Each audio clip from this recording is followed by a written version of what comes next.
This is the Seven Figure Agency Podcast. Discover the strategies and techniques to grow a highly successful and profitable digital marketing agency with your host, Josh Nelson.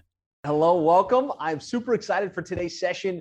As agencies, we're all involved in what's going to move the needle for our client, right? What's going to move the needle for them from their website, from their content, from their SEO, from their Google Maps, from their pay-per-click, from the funnels, from their reputation management and everything in between.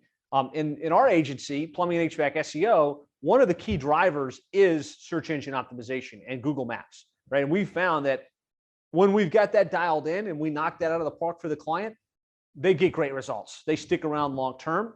And so I'm always looking for what's the secret solution? What's the ninja hack? What's the hidden strategy that we can put in place to drive better, more consistent organic results for our clients? And I'm always looking at what are the newest tools? What are the newest resources? Who are the thought leaders that we want to reach out to? And Lane Houk has been a long-term member of the Seven Figure Agency. He's part of the elite mastermind group.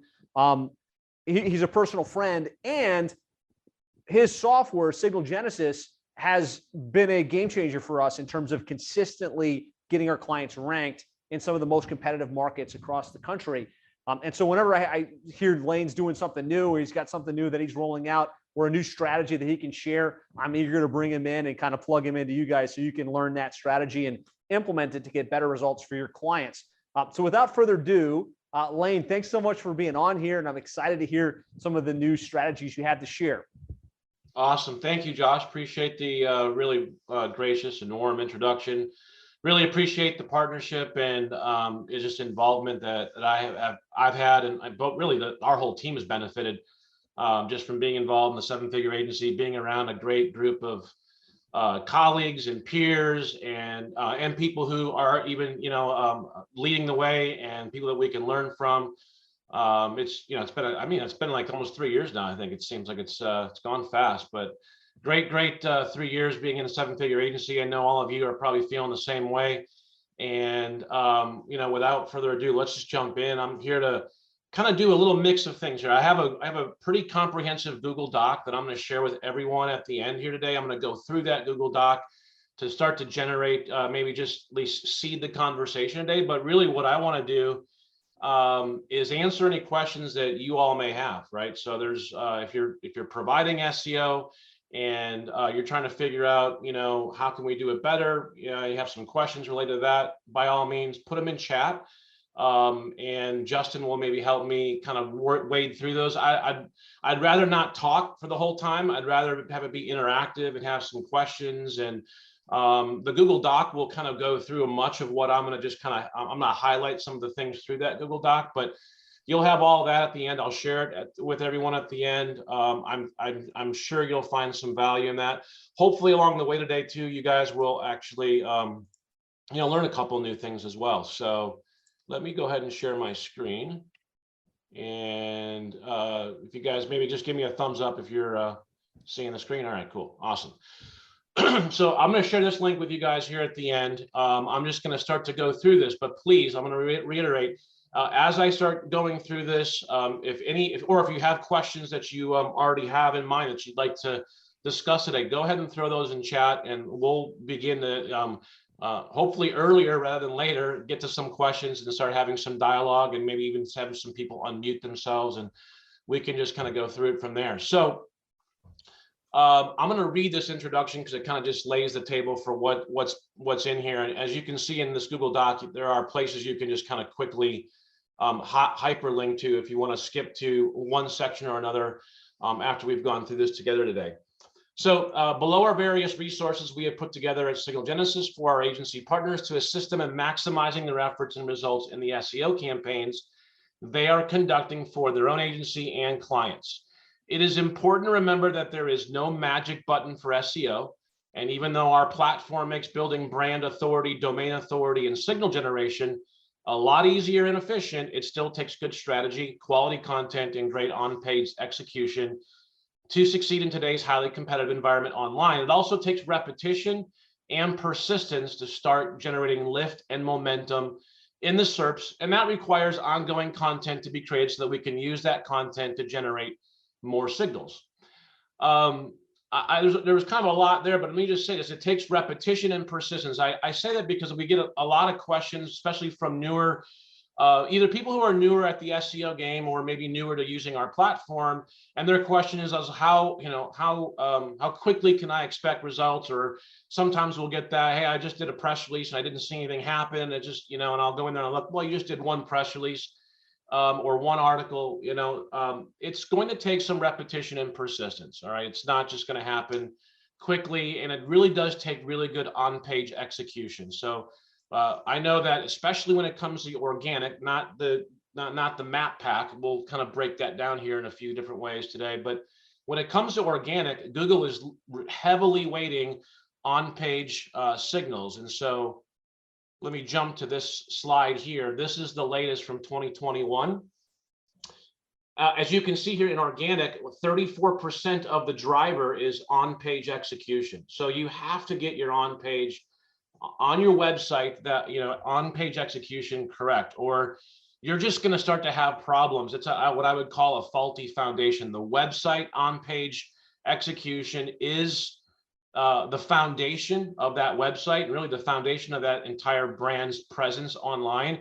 And so as Google is crawling that website and looking at it, if your on-page is weak, you're going to be missing a huge piece of the drivers for organic. So that's one reason why I mentioned on-page execution is important. And we're going to talk today about quality, because quality has its roots in EAT. EAT's a big topic of today. And so I'll jump into that a little bit more here. I did want to say this too, because I think really when one of the things that we get kind of frequently is, hey, I've got this campaign, it's kind of hard, or this, this client, their map listing just seems stuck. We all experience that as agencies. You do enough SEO, you're going to find you get a campaign that's just kind of stuck, and you're trying to figure out what is it that I can do to unstuck this campaign. And I'll say this: all problems in SEO are a result of a deficiency in one or all of the following: authority, quality, or signals, and in that order. And signals really will help with building authority. So relevance signals, engagement signals, trust signals, link signals, those all really feed upwards to quality and authority. So, but if you have a campaign that's stuck, you're going to look in one of these three areas. If you really you can't do much about authority today other than generate more signals today and tomorrow to keep generating and building more authority for tomorrow. So that's why signals is last. So if you've got authority and quality kind of nailed on your website, and you've got quality content, you've got quality on page, then it really is just a matter of more and more signal generation, and you can actually increase that to just keep building more authority. But I often find that there's often an issue with quality on the website, or an on page, or quality links, or maybe all of the above. So look at quality, because quality is a key component of each. In this doc, I'm not going to really go through them right now, but I do have links to some of the research and writing tools that I use and that I've taught my staff to use when we're doing the SEO or the writing for other agency clients. But the number one tool that I use is Google search results. I say that there, read that again. There is nothing better than Google to tell you what Google wants to rank and what Google is liking. So don't, I think people too often overlook. I use the search results for many different ways. And a number of these ways are kind of buried within this overall document. And I'll kind of point some of those out as we go through. I do use SEMrush, not Ahrefs. I know there's this big debate. I gave SEMrush a very hard time and even tagged them, and they actually responded to me. I tagged them on Facebook because their pricing was messed with again. And but it's a really, really great tool, and it is expensive. But if you're going to do SEO at any kind of level, you've got to have a tool like SEMrush or something like it, where you can track search results. You can use it for intelligence and competitive intelligence, keyword intelligence, things like that. I love the Keywords Everywhere extension. I use it almost daily in my search results. So it's super cheap, even though they went to a paid tool maybe a year and a half ago or so. I do use the Plepper Chrome extension. I'll show you guys that with one of my kind of strategies I'll share with you today. And we use Page Optimizer Pro. I know Joe over at SEO Content Hero, he loves Surfer. They're both great tools. I also like the SEMrush add-on assistant to Google Docs, and then Conversion.ai, which is now Jasper instead of Jarvis. All right, so I'm not going to go through this whole doc here. I'm giving it to you guys so that you can actually read it, maybe pass it on to other staff members or team members that you have that are involved in writing and or the SEO process. All of our team members that are involved in writing and SEO, we've gone through this together with them, and you know they have to be up to the date on what EAT is. But in short, EAT stands for expertise, authority, and trust. Okay. This is part of Google's algorithm, and it's also part of their quality rater guidelines. So when there's a human rater that's going to go in and do any kind of evaluation, EAT is a core component of the overall rater guidelines that they're instructed to evaluate for. So EAT really are the core elements of a quality page. All right, and so when Google is evaluating for quality on any given page on the internet, it's going to look for EAT signals, so to speak. It's going to look for the elements or the signals of expertise, authority, and trust. And so in our content, we want to orient our content. We want our writers to orient towards these three elements and do as many things as we can, or send as many signals as we can within the content to demonstrate these three elements. And that's kind of what I say right here. So when you write a piece of content, whether it's for your own agency or for your client's SEO campaign, you want to purposefully and intentionally structure your content in a way that demonstrates expertise to the relevant topic and the target keywords.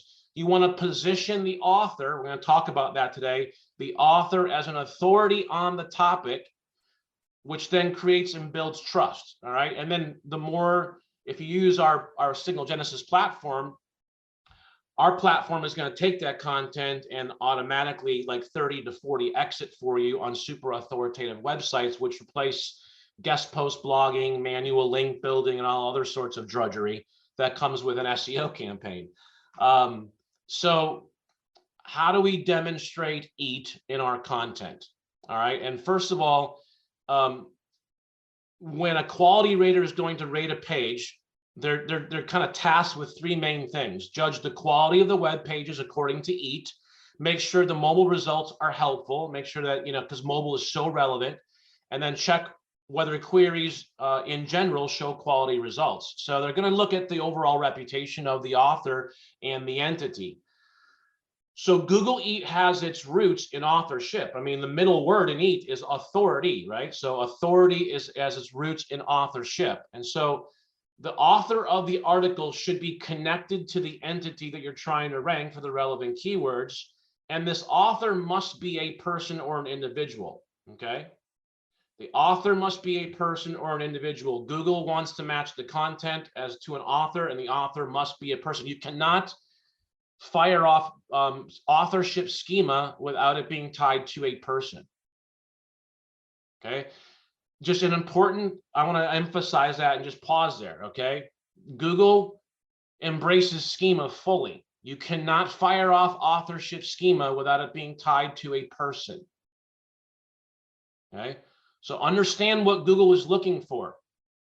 Okay, that's a requirement, and Google is saying without a person being tied to this, you can't even really fire off authorship schema properly. So I have a whole section down here at the bottom that where we go into a little bit authorship a little bit deeper. But so again, you have to tie content to an individual if you want to truly leverage EAT and authorship to its fullest extent. Okay. You have to tie a piece of content to an individual if you want to truly leverage that content to its maximum and get the full EAT signals out of that content. If it's not tied to an individual, okay, Google's going to know it's on this domain. It's going to still benefit that domain, but you will not get the most out of that content if it's not tied to a person. All right, let's see here. And guys, again, if you have questions, please throw them in chat. As we're talking here, if something triggers a question, put it right in chat so we can stop. That way I don't got to talk for the full session here. Larry, did you have a question? Yeah, I was just going to ask it over voice, if that's cool. Yeah. I was curious about having multiple authors on the same website, Authorship. Is that something that you recommend, Lane? Or, I mean, I know it's probably possible to do, but, or should it all really be going through one person so that one person gets, like if they're the owner of the business, for example, or one of the core officers in the business, right? It's a really good question. Yep. The simple answer is the more the merrier. All right. You know, Google is looking for authority, and those companies or entities that have more people involved, right? They're larger organizations. That's one signal of authority. Obviously, if you have more staff members who have subject matter expertise, then each of them should be writing on certain components of their role, right? And so the more the better, because you'll demonstrate breadth and scope to that company and that entity by having more authors assigned to it. Also, you know, if let's just take your niche, Larry, for example, with water and fire damage restoration. Within a ServPro franchise, you have subject matter experts. There's some that are in hazmat, some that are in fire, some that are in smoke, some that are in water. You know, not everyone is an expert in all of those components, right? And then you even have people on staff who are experts in sales. You have people who are experts in support and customer service. You know, if you think about the breadth of all the different types of topics and things that a company or entity could write about around its entire business model, it's a lot more than just writing about water damage restoration, right? And so that's a really good question, and the answer is the more the better. Thanks. Yeah, you bet. It's important to understand YMYL, okay? YMYL stands for Your Money, Your Life, all right? This is also a subset of quality and eat. And so for those of you who are servicing niches where you're in the financial sector, the healthcare sector, news, more not really that probably for a niche, but civics, government, nonprofits, shopping, a lot of people are in the home services categories. Those are all YMYL categories. And so it's important for you to know that Google is placing extra scrutiny and auditing further for quality in many different data points or signal points for those businesses that are in the YMYL categories. If they affect somebody's money or their life, there's a greater effect or significance on their or potential impact on their life or their money as a result of that business and its interaction and the consumer's interaction with that business. And so YMYL categories have a higher level of scrutiny. And so your Google My Business listings that have a primary category of a YMYL type topic or category, you need to be extremely careful with those Google business listings. So when you have people going, hey, I'm getting a soft suspension, a hard suspension, I've been triggered for re-verification, Google is doing that more so in YMYL areas than not, because of the impact on people's money and life. Okay, so it's just important to even understand that. So a lot of SEOs don't even understand that. They've never even heard of YMYL. Like, what in the world is that acronym? What is EAT? You know, these are important things to understand, because if you're in like a plumber, an HVAC category, water damage restoration, financial services, healthcare, the content that you write for those entities should be demonstrate a higher level of EAT as well, because Google is actually looking for that, right? Because they're a YMYL category. So just understand this category YMYL. You can Google search it, do more digging in it yourself if you'd like, but just be aware of it. Okay. Let me just jump in here and see if we've got. Jay's asking for the name of our company. We have Signal Genesys. Jay is the software. Oop, I missed the end of the end. And Quantum Agency is our white label agency as well. So that's the name of our two companies. All right, so Justin, again, if you need to just call my attention to a question, just unmute yourself and let me know. Yeah, we did have one question. Maybe you want to get into this just for a second, but somebody was asking a little bit about schema. We had some people helping out in the chat, but if you want to add anything to that. Yep. So schema is basically the code snippets that Google that is in the code, in the HTML code, so to speak, that Google will crawl and see. Human eyes won't see schema, but schema is buried in the code. And I liken schema to be the cheese to the mouse. Like Googlebot is the mouse, and schema is the cheese that you leave along the maze to guide Google. I mean, schema literally is telling Google exactly what a page is about. So pages that don't have schema on it, it's left a little bit more to chance for Google to read that content, whereas schema will tell Googlebot exactly what a page is about, down to very granular types of information and data points. That's a really good question. Schema is one of the secrets to unlocking on page, taking it to the next level, if you will.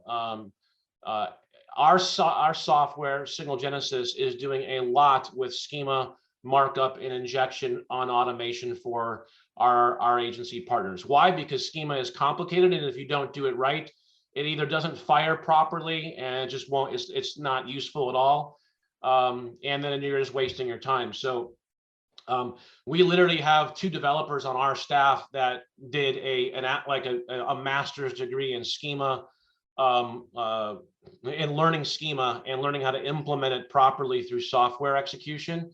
And so we're doing a lot of that for our agencies who use the platform. But either way, whether you use our software or not, schema is something that you absolutely want to have involved in your SEO campaigns. It is complicated. It's not necessarily easy. So that's part of why we've implemented it into our software, is to make it easy. All right. This is a great SOP for your writers. All right. So our writers have been given this SOP. This is how they are instructed to write. Our writers aren't the only ones involved in this SOP though. So our writers are not SEO experts. They're writing experts, but they're not like they're not like an SEO tech would have more intimate knowledge of all the different things to do in here. So it's really a combination on our side, at least, is a writer and an SEO tech will kind of take this SOP and produce a final piece of content that will generate 600 to 800 signals per article. I'm not going to go through it all here for you because it is, you'll all have this, but I'm going to just quick kind of go through the highlights in here. Number one, you have to get your research right. Okay. All intelligence that goes into a piece of content comes from the research. If you get the research wrong, the whole piece of content can be off base. So we don't really shortcut that process. And I really underline this: 90% of your result of anything in SEO comes from the first 10% of the process. In an SEO, that first 10% is your research. Don't shortcut the step. Every article of content should target 1 to 2 target keywords at most. All right, that means topically you have one topic and the target keyword is going to determine what that topic is, but you don't want to target 3, 4, 5 different types of keywords in one article. Pick 1 or 2 at the most, and then include the semantically related keywords in the content. We use SEMrush to get that list of keywords.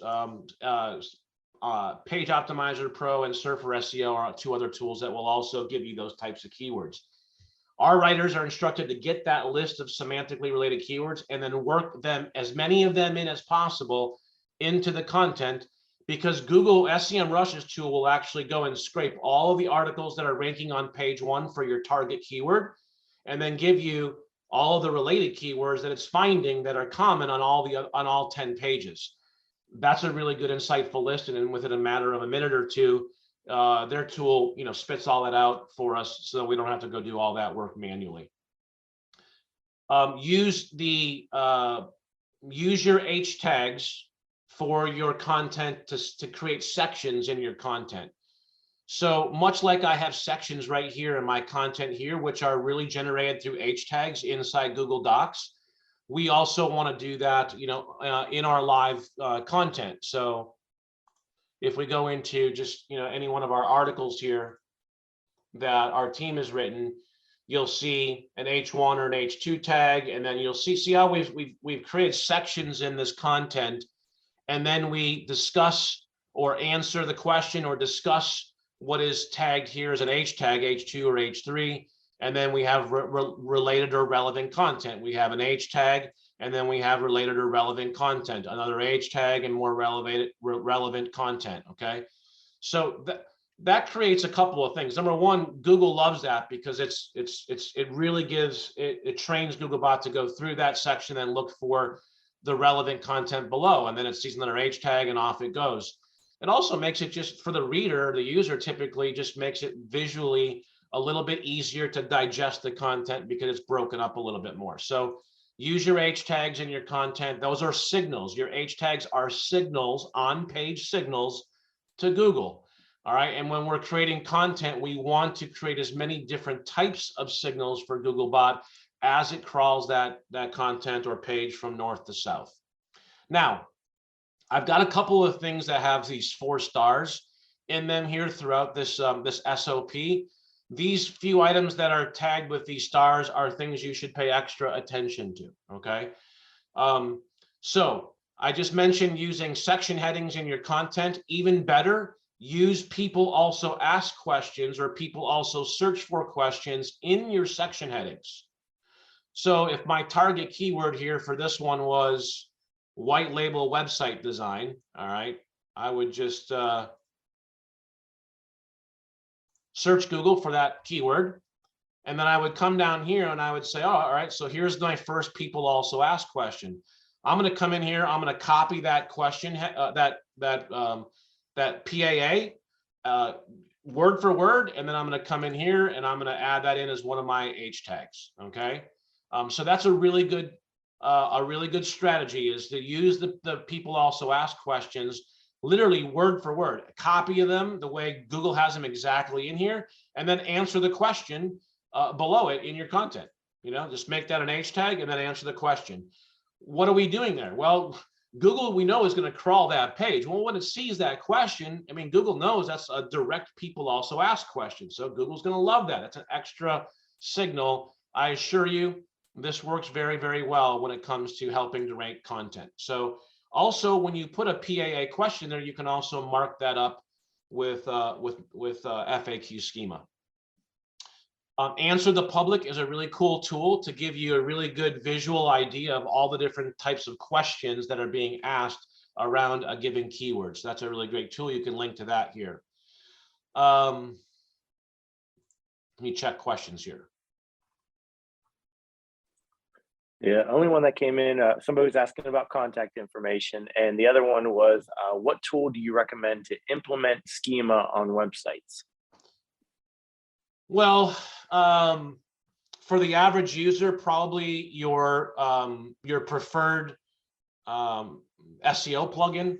It's not the best. Those plugins, Rank Math, Yoast. I hate Yoast, but we use Rank Math Pro. Any of the other major ones will all have some level of schema functionality in them to inject or introduce schema into a page. They are moderate at best in terms of execution, but that's a great way and an easy way to start without having to go and creating it in a custom manner. There are some tools out there, you can even research them. I don't get involved in that because Signal Genesys is doing so much of that for us. But when we are doing on page and it's not a Signal Genesys page, our team is generating it through, I don't even know which tool they use now, but there's a couple of different tools that you can use to generate JSON schema. And then that's injected into each page using header footer code insert manager. So it's just a plugin that allows us to insert the schema directly into the header of that page. So that would be the best execution if you're not going to use one of your plugins to do it, is to use a JSON schema generation tool, generate the schema, copy the schema code, and then go put that into the header of that page using, one of the different types of plugins that can help you insert code into the header or the footer of any given page. That's a good question, Roger. All right. Number 7 here. So make your first link. This is an SOP for whether you're using Signal Genesys or this is just a blog article for a client, whatever it might be. This is a good SOP. Make your first link an anchor text optimized do follow link to the target asset that you want to rank, whether that's the GMB listing or a web page. If it's both, then one of them's got to have the first do follow link, and then typically the last link in the article will be a do follow link as well. And then everything in between, we make a no follow link. So we typically use only 2 do follow links per article so that we're focusing where we're sending authority. Mind you that when you're using a do follow link, you are sending page rank or authority to the page that you're linking to. So if you're doing a do follow link on your own article on the target domain, oftentimes you want that link to go to another internal link, right? You don't want to send authority out to, let's say, a Wikipedia page, right? You don't need to send authority to Wikipedia. We want to link to Wikipedia, but not with a do follow link typically. So our do follow links should be focused on assets that we want to rank, or if we want to create good connections between 2 pages on our site, inner pages, right? But when we're using Signal Genesys, the first do follow link is going to typically go to the GMB listing, one of the other links of the GMB listing, or to an inner page on the website. Now, when we're linking to the GMB listing, there are several different links that are potential for a GMB listing. Let me go to our tab here. And this gets into the Plepper Chrome extension that I mentioned earlier. And it also gets into the different types of links that we can use here. And I'll kind of share with you a little bit about both. So what you see here that just loaded here is the Plepper Chrome extension tool. That's running off of this Chrome extension here. It's free. It's a free tool. All you got to go is plepper.com. The link is in the Google Doc, so don't worry about it. And just sign up for get a free account, and then you got to generate your API keys in order to have the Chrome extension work properly. Once that's set up and done, then you never have to kind of fill it out again. When you load a GMB listing inside Maps, then the Plepper Chrome extension will load with all this different information that it finds about that GMB listing. Now, it's important to understand that not every GMB listing is going to have a place ID or a CID. That's up to Google. No one can force it. If it doesn't have a CID or a place ID, it just doesn't. Google may assign one later, but it may not. So just FYI on that. So if you have one of those GMB listings where you're like, man, I can't find the place ID, or man, I can't find the CID, it's likely because it just doesn't exist. So just understand that is a reality out there in the Maps ecosystem. Now, going back here, when we're doing our do follow links, we're going to send a link, that do follow link, that's just going to be anchor text optimized. Let's say water damage restoration was the key. We would highlight water damage restoration and then link to one of these links. Now, there's a specific link to the CID link and the place ID link. Our Signal Genesys platform will actually give you the full URL link to these unique links. So if I go in here and I go into, content here real quick.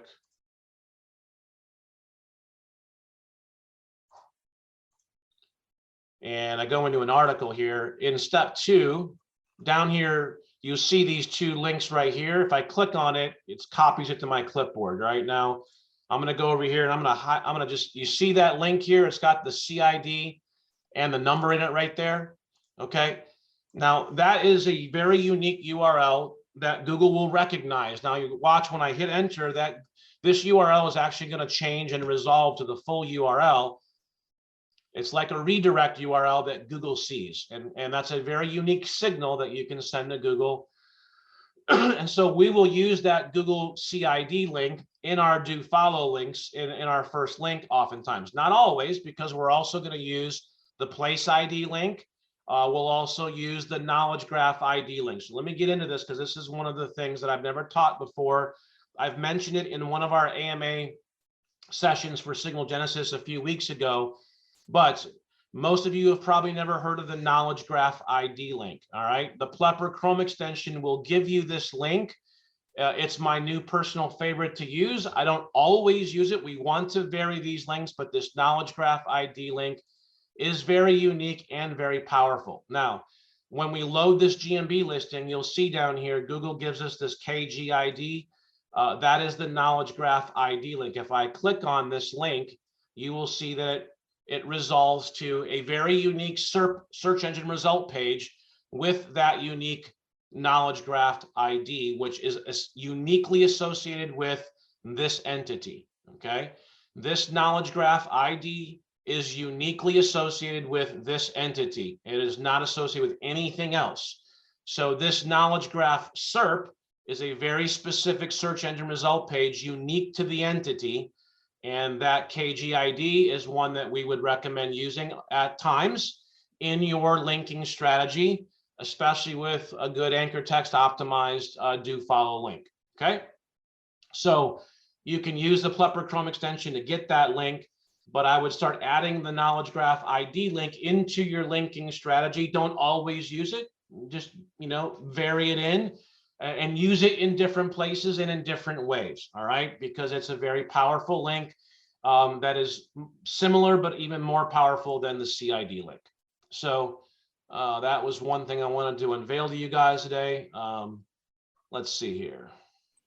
Cool stuff. Like guys. I said, one, if that's useful, like I mean, I know this is technical SEO stuff that not all of us are like this deep into the woods, but this is high level stuff that either you or somebody on your team, if they can wrap their hands around it, can make a big difference. So Lane, thanks for sharing, and thanks for going deep and not just giving us like service level information. Yeah, you bet. Appreciate that. Aaron says, what's the recommended link substitute when PID CID is missing? The knowledge graph ID link, if it's got a GMB listing, it should have a KGID. Okay, so you should always have that. It's just that Plepper makes it really easy to get that link instead of having to go hunt it down with some other tool.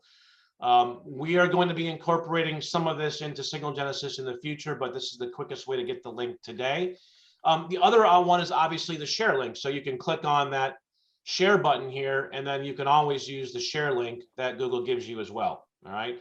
That link will also resolve to the same long URL. You can see this URL is going to resolve twice. There it goes the second time. Okay.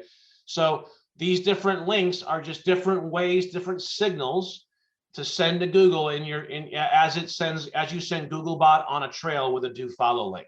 Okay.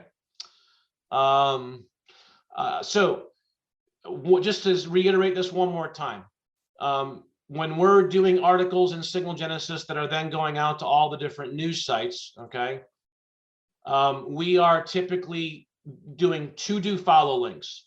The first link and the last link are the do follows. Everything in between are no follows to relevant resources that are related to the topic at hand, to create a more rich experience for the user and for Google. Just because we have no follow on it doesn't mean Google doesn't know exactly where that page goes. Okay, so no follows are also very valuable in training Googlebot around content, about relevancy, about the topic at hand in your content. So don't underestimate the power of no follows as well. That's really what number 9 was all about. Number 10, another star here, include images in your article from a related or relevant GMB post. So, if you're doing SEO, typically especially if you've got a GMB listing, you're hopefully doing some GMB posts as part of that overall SEO campaign. You'll see in here, we've got images in here. All right. So if I right click on this image, now these are GMB posts. Okay. These are not photos. Let me explain the difference, because it bears being, oop, I just lost my page. Stand by. It bears being repeated or kind of distinguished here. When you have a Google business listing or Google business profile, there are photos that you, the owner, or people in the public can upload to that listing. Okay. I am not talking about these photos. These photos will not resolve in many browsers, especially if the clients or the end user is not signed into a Google account. All right. So just FYI on that. The images that we do use inside our articles to send more GMB signals are images from a GMB post. When you post to a GMB profile and include an image in that post, that image that's part of that post gets stored on a Google server. That image right here, if I hit copy, if I right click on it and I hit copy image address, if I come over here to a new tab and I paste that image URL, you'll see here it's on a Google user content server. If I hit enter, that image will resolve right here. This is the image that I'm talking about using inside Signal Genesys or inside your blog article. If you're on a blog inside WordPress, you can do the same thing. You can insert an image from a URL instead of inserting an image from the media library. So when we're inside the Signal Genesys software, inside of an article, I can come in here, I can center justify this, I can insert an image from that URL, and I'm going to insert that Google user content URL from my GMB post. I'll put my keywords here as well, and I hit save. And now I've just brought that image into my content with that image URL. Okay. What are we doing here with this? Well, we're firing off several different signals when Googlebot crawls this page. We're firing off an image signal. Google loves images. We know Google loves photos and images. All right. So an image signal. Every image signal is a do follow link. All right. This image link, this image is coming from a URL. All right, even though that image is displaying as an image, it's still resolving from a URL, and that actually ends up being a do follow image. So we're firing off another do follow link with that image. And then you can actually link the image if you wanted to as well. We could come in here and then highlight that image and then go insert link and then link that to, maybe the post, wherever we want to link it. So you can, with one image, you can fire off several different signals: a GMB signal, an image signal, a do follow link signal, and potentially a second do follow link signal, all kind of through that one image. All right. So don't underestimate the power of using images in your content. They also provide a good, rich user experience, which is why Google loves images. So bring images into your content, but bring them in, not necessarily through the media library, but through GMB posts. Another thing that another way that we're bringing images now is through Twitter as well, because Twitter images have a lot of authority as well. So if I go out to a tweet here, there's an image here. If I right click on this image and hit copy image address, and I come over here, you'll see that we've got a unique URL here that's coming off of Twitter's servers, and that is that image there. I can bring that same image right into Signal Genesys or a blog post for that matter with a similar URL. It's just an image that's coming in from Twitter servers now instead of a GMB post. All right, Google loves these images. It knows it's related to a tweet. Twitter's got great authority. That's another great source image for a source URL for your images. So don't underestimate. In fact, use images as much as you can, and use images from these other powerful platforms to create a whole fiesta of signals that Google will love. Same thing with videos. I'm not going to go into it, but use videos. Insert, you can inside Signal Genesys, you can come in here and insert media, and all you got to do is put in a YouTube URL right here, and that'll bring in an image automatically into the article. So let me get out of here so I don't save those settings there. But use YouTube videos, please, as much as you can. YouTube videos in the description. Let me go into a YouTube video here just for example. So in your description, put in links, put in more signals inside your YouTube description, and then take that YouTube link and then insert that directly into an article in Signal Genesys. What you're going to do, Google loves videos. All right. I don't think we got to spend much time on that. So, got some more questions here. Let me stop.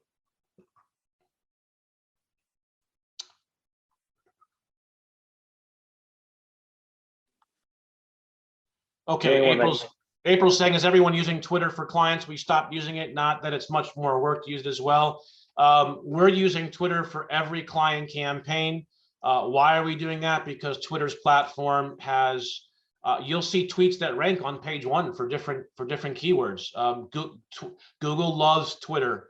And so, we're using Twitter for SEO, not necessarily from a social engagement standpoint, but we are using, and we built an app channel inside Signal Genesys for Twitter because of how much authority you can leverage off of Twitter for SEO purposes. So we're using Twitter to generate authoritative signals for an SEO standpoint, not so much for, all the social benefits, and because the brand wants to be, really prominent on Twitter to communicate its message. We're using it, really almost exclusively from an SEO standpoint. So good question there. This last update that Google just got done rolling out in the local or the Maps ecosystem, it was aptly named the proximity update that ran from like mid-November to mid-December is when that update was rolling out. It finished rolling out in mid-December. Proximity is very, very important in the overall game of ranking a Google business listing. So to that end, you want to send as many proximity and local relevance signals to Google as you can in your content. So add city names, add zip codes, use zip codes as hashtags or city names as hashtags in your content. Those are just ways to kind of tell Google, send a little Google signal, hey, this content's about this zip code or this city or that city or what have you. So look for ways to send signals to Google around proximity and local relevance, because it's just even more important today than it was, before the last update. This is just an overall. I'll kind of move on to the next step here once I make this point. SEOs that have been in the game for a long time typically think in terms of on page and off page, and on page is on page. We all know that's just kind of it. And I think I'll assume it's on page is just what's on your website. On page is any page that's on the internet around a specific entity. All right. Your Facebook page is an on page, something you should consider with on page, your Reddit account, any page that, so on page is more broad than just what's on your website. Number one. Number two, off page has a lot more to do than just with backlinking. All right. A lot of older SEOs think of off page as, backlinks. Our whole platform was built off of the concept of signals, not just on page, off page, or not just backlinking. So when you think in terms of signals and you look at all the different things that you can do to send a signal to Googlebot when it crawls a page of content, you start to open up a lot more your brain to a lot more strategies and ideas instead of thinking so narrowly. So this is more kind of, hey, expand your thinking and look for different ways to send signals, because everything we do online, as long as it's going to get indexed, as long as Google's aware of it, we'll send signals to Google. So there's different things there. I'm not going to go through this section at all, but it is in here. So for those of you who have or use Signal Genesys, some of you may already be familiar with this, but if you're not, this is really kind of a very short 10-step SOP on how to rank just about anything you want with our platform. Again, it's not like a magic button. You still have to think. There still has to be strategy. There still has to be execution and repetition, but the platform will make it significantly easier, more efficient, and probably cheaper as well. but there are basically 10 steps and corresponding tutorial videos to walk you through that process. There's a 3-part case study video series here that's on YouTube that just basically solidifies that this recipe here works. I just did this case study last year. I ranked one of our pages for a global keyword in under 70 days on a page that didn't exist on day 0. So a brand new page, and I got it ranking, and I show you how I did that. And I am just really executing these 10 steps, but I show you in detail how I did that. All right, I'm going to finish with this section here, and then we'll wrap it up unless we have questions. Authorship and EAT, like I said, are tied together. So let's talk about authorship and unpack this a little bit. All right. I said this, and we kind of go right into this. Authorship is tied to a person. It is tied to people. All right. There are basically 2 types of people. You have at any given company, you have your staff and your vendors, or you have your employees and your vendors. Okay. And so you have professionals. So that's another type, if you will, of people. We have doctors, dentists, lawyers. There's schema specifically for professionals. So we want to identify what type of person are we going to set up as an author. All right. Are they just a team member, an employee? Is it a vendor? Or are we a specific professional? Now, oftentimes when we're setting up an authorship profile, let's just say, we have a lot of people who have common names. We have, Pam Smith, right? Let's say Pam Smith is the owner of, a ServPro franchise, and we want to set her up as an author.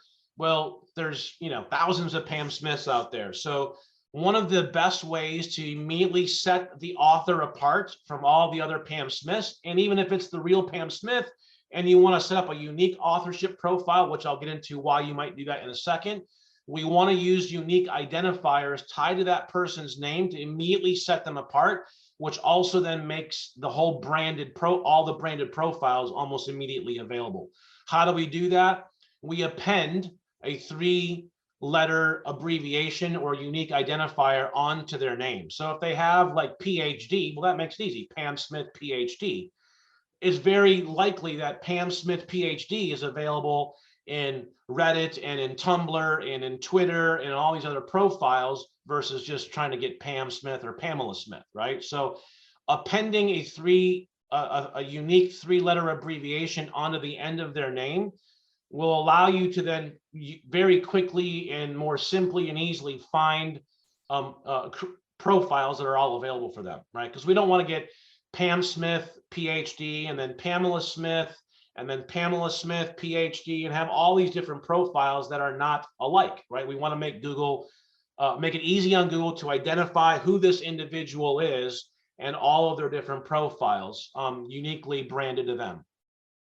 What we did in one case is we, for a client that was a executive consulting client, some of them had very similar or common names. And so what we did is we just appended comma CSS onto the end of their name for C-Suite Solutions. That was the name of their company. And so every executive had their name, comma CSS, their name, comma CSS. And that was just the 3-digit abbreviation that we added on to the end of their name so that all of their profiles were immediately available from a brand standpoint. And that way we could also attribute everything that we did for them to those profiles. And that way they know, hey, that was our work that was being done, that was building up their authorship profile and their authority and not something else. So when you go to set up authorship profiles, these are some of the platforms that you'd like to, potentially set the author up on. So LinkedIn is probably number 1 because Google likes to recognize individuals to their LinkedIn profile. You see that represented in Google search results all the time. You Google search somebody's name, you're going to find their LinkedIn profile almost invariably on page 1, if it's at all possible. Facebook, Twitter, Reddit, Instagram, Pinterest, Quora, Medium, Substack, any place where you can author content and associate it with an author, a unique individual will be preferable. once you set these profiles up around an individual, then you can link them together using different services like About.me or Linktree. I've tied mine together in using those services. And then once you have these profiles set up, you can also set up authorship and link it to that person to a WordPress site. So the way you do that is unique with WordPress. You have to go to gravatar.com and set up a profile there first. All right, because WordPress, even on the hosted version, you know, on the ones that we use as agencies for all of our client sites, they still use the gravatar.com and they link that with the associated email. So when you build a profile on gravatar.com, make sure you're using the same email that's associated with all of these profiles as well. And then once you have the profile completed on Gravatar, then you go to your WordPress site, set up a new user, and use that same email that you just used on Gravatar. And Google will WordPress will associate that Gravatar profile as the user account on WordPress. And then you want to then make sure your content on the website's assigned to that user profile.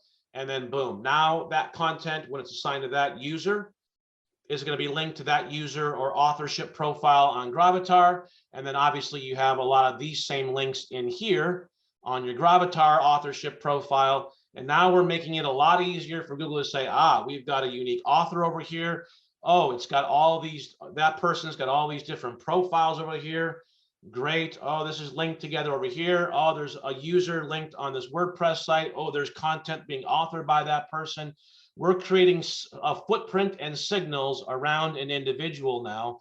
And that's how we leverage authorship. If you don't have it tied to a person, you're never going to leverage the true power of each, because you can't have authorship without it being tied to a person. So it's just important to understand that as much as we may have a lot of content being generated around a site, if it ultimately doesn't have an individual tied to that site, where there's a gap there in our strategy, right? And so you may not decide to do this for every single SEO campaign, because this is more involved. But for those of you that have campaigns that are a little stuck, or just are more competitive, this is the secret sauce to unlocking more power in that campaign and unstucking some of your campaigns. So this relates to if we go all the way up here, this relates to the top two here, quality and authority. We really can't build the authority that we're looking for if we don't have authors, individuals tied to that entity. Okay. And so just understand that there's a gap in authority if we don't tie the entity to at least one individual. And to Larry's question earlier, the more, the better. All right. I think that's pretty much it, guys, as far as this. We can discuss if there's questions around this, but these are things that you might want to consider as an agency around authorship. Number one, who wants to own or control these profiles? Okay. If you're going to go and you're going to set these up as part of your SEO campaign, are you, the agency, going to set them up and kind of own and control them? Are you going to advise the client of the business or entity owner about this? Now they're going to own it, or is ultimately the staff member going to own these? Okay. Now that gets into question 3. What happens if a staff member or employee leaves or is fired? If we've built all these authorship profiles around an individual and then they're later fired, well, number one, who owns and controls those profiles? Number two, what are we going to do now that they're gone? Which leads to the issue of, do we want to build authorship profiles for our client companies or clients, but do it under aliases? Just build pen names. Build 3 authors that are pen name 1, pen name 2, pen name 3. Then they're always, there. You never have to worry about turnover because they're pen names. If you're going to do that, though, you're going to have to really build a solid authorship profile around them, because they're not going to have some of the points of connectivity and verification or validation that Google will have around a real person who's got a real footprint in the online ecosystem. So these are just considerations to think about if you're going to look at authorship and building this out for your client campaigns. And then lastly, there's just some additional resources in here. This one is the slide deck that I've got here for you guys. So there's a link to that brandable slide deck. And then a couple of weeks ago, I did one of our AMA sessions, and I went through that slide deck and how I used to present SEO and manage web presence to a business prospect, how I introduce digital PR to them, or explain digital PR, and how that works, how that weaves, or how our media rooms kind of weave into that strategy, and why we're doing digital PR, because it's, we're helping them with authority and trust and all that. So I went through that presentation, this whole slide deck, many weeks ago. And I have the recording to that in here in this resource as well. And then there's just some examples and hot links out to other assets that our Signal Genesys software generates when you're an agency using this for client campaigns. All right, I am done. We've got some other questions in here, and we can finish up with that. How are we doing on time? Great stuff, Lane. I think, we've got as much time as you've got availability, and we've got, 50 or so of the members on here. So guys, if you have specific questions, open it up. Lane, how are you doing on time? Do you have to hop off? Yeah, no, I'm good. Okay. This is great stuff. I'm curious, give me a 1 in the chat if you feel like you'll be able to take this document and bring it back to the team and implement at least a couple things to move the needle. 100%. Lane, thanks so much for putting this together and sharing it. Yeah, you bet. In fact, I'm going to go ahead and get this link into to everybody right now. Oop, let me copy the link here. Sorry. Guys, also, when I give you this link, you shouldn't be able to edit this, but you can go and make a file, make a copy. And then if you want to edit it or, mark it up and then give it to your team, by all means do that. Okay. So I'm dropping this in the chat now for everybody. There's the Google Doc that we've been going through, guys and gals. All right. So some questions here. Scrolling up here. Justin, you can help me out too if you want. Yeah. Yep. I got you. There's one here from Don. He said, what if they already have some profiles themselves and they are not named properly? Most already have the big players' personal profiles, et cetera, LinkedIn, Facebook, but what if they're not named properly? Yeah, that's kind of that's a good question. It's a nuance, Don, and I would just say use your best judgment. If the client really wants to use their profile, let me finish the sentence. If the client really wants to use those profiles, then and they're active in them, then that's probably going to be better, because those profiles will have more authority. There'll be more validation there tied to their name. If they're just there and they don't really exist, they don't do much with them, then I'd say it's probably a toss-up. And what I was going to say then was there's a lot of clients, it seems like, that just don't want to have their names on anything kind of publicly. There's just a fair amount of company owners that just go, we don't want our name out there, and that's why that's fine. Then we just build an alias, or we build 3 aliases for you as a company owner, and they're we can make them John Smith, Pam Smith, and Dick Smith, whatever. I mean, it doesn't really matter.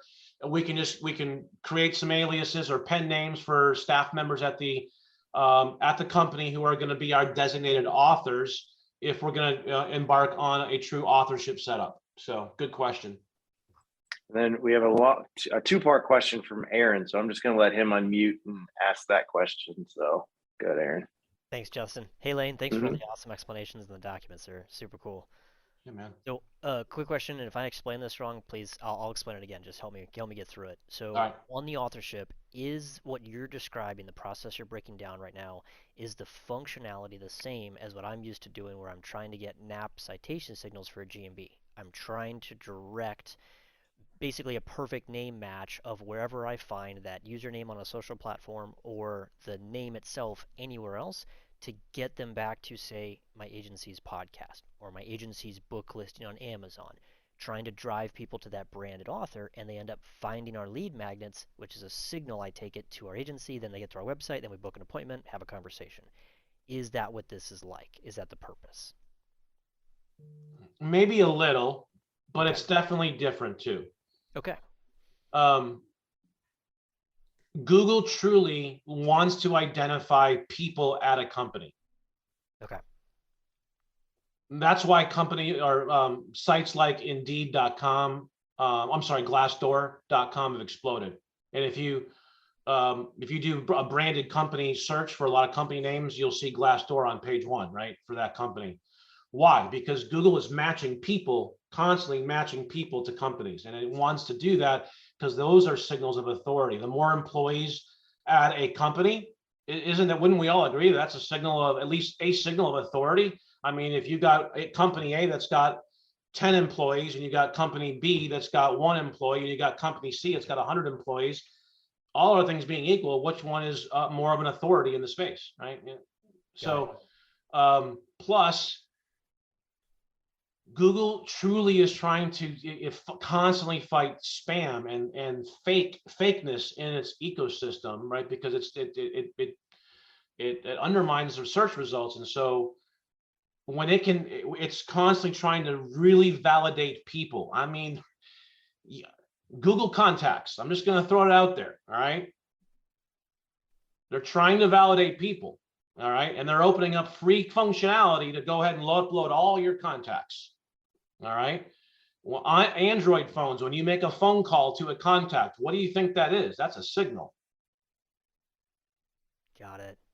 You're validating something there, right? When you make a phone call on an Android phone to a contact that's in Google Contacts, there are umpteen ways that Google is trying to identify and validate real people versus fake people, and fake entities versus real entities. This whole last algorithm update was really focused on fighting a bunch of map spam. And the many of the last algorithm updates inside the map ecosystem is designed to just ferret out all the fake entities there, right? And so fakeness is a big part of Google's battle, and individual validation is a big key component to unlocking the power there. Awesome, Lane. Then let me get my second part out real quick, and I'll give everybody else some time. So in what you just said, and building on your example earlier, if I have 2 owners in my agency, myself and another, does it benefit us to have equal amounts of production of this type of content for each person, or should we focus on one owner and make that the true authority for this business? Well, that's a good question. I don't have that tested out, so I couldn't give you like a definitive, hey, this is what we've tested and this is what my gut on that says. The more people, the better. Yeah. And then give them unique subject matter expertise, or let them talk about different topics, or even though they both or your agency may have 4 or 5 or 6 different major areas of topical relevance. If you have 2 authors there, let them each take 3, and got it. I think the more authors, the more people, it kind of goes to Larry's question earlier, the more people you have tied to an entity, the better. And the more of them that are actually validated as authors and are producing content, the better. Awesome. Thanks, Lane. Yeah, you bet. Good questions too. Those are awesome. Don says, so if we're creating aliases, how do we make those alias personal profiles active consistently, or is that not as necessary? Good question, Don. What I would do to make them active and to try and create efficiencies is use a service like IFTTT, maybe Zapier, but IFTTT probably better in this instance, and connect those profiles together and make like the Twitter account or the blog RSS feed or the Reddit account, one of them the trigger account, so that when the content goes to, say, Reddit, from there, IFTTT takes over and automatically posts it to all the other profiles for you. All right, and if you don't know what I'm talking about there, hang on, I'll put it in here.